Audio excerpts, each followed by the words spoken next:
اور جنت میں سب سے کم جگہ کس کے پاس ہوگی؟ حدیث پاک میں آتا ہے، بخاری کی روایت ہے، سب سے کم جائیداد جنت میں اس کی ہوگی جو سب سے آخر میں جنت میں جائے گا۔ جہنم میں سب سے آخر میں نکالا جائے گا، جہنم کے جھٹکے سہ سہ کے پھر وہ جنت میں جائے گا۔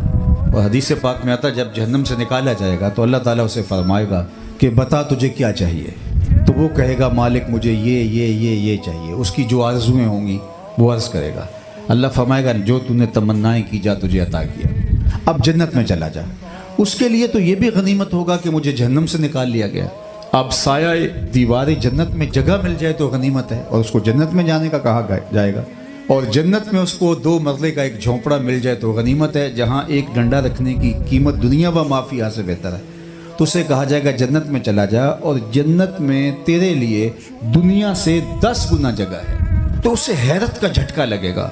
7 بر اعظموں کو 10 سے ضرب دیں، 70 بر اعظموں کے برابر اس کو جنت میں اس کے نام الاٹمنٹ ہو رہی ہوگی۔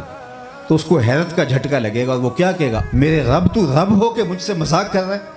یعنی اس کو یقین نہیں آ رہا ہوگا کہ اتنی جائیداد میری جنت میں۔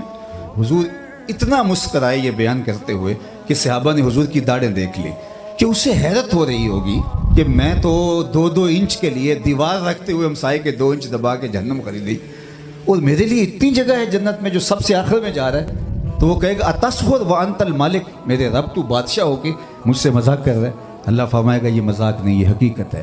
تو اس شخص سے بڑا احمق کوئی نہیں جو دنیا کے بدلے میں آخرت برباد کرتا ہے۔ اس لیے خندق کھودتے صحابہ پر جب حضور کو پیار آیا تو یہی کہا، اے اللہ میرے انصار کو بھی بخش دے، میرے مہاجروں کو بھی بخش دے، اس لیے زندگی تو آخرت کی زندگی ہے۔ تو بتاؤ کہ یہ جنت کے مقابلے میں یہ دنیا بیچتی کیا ہے؟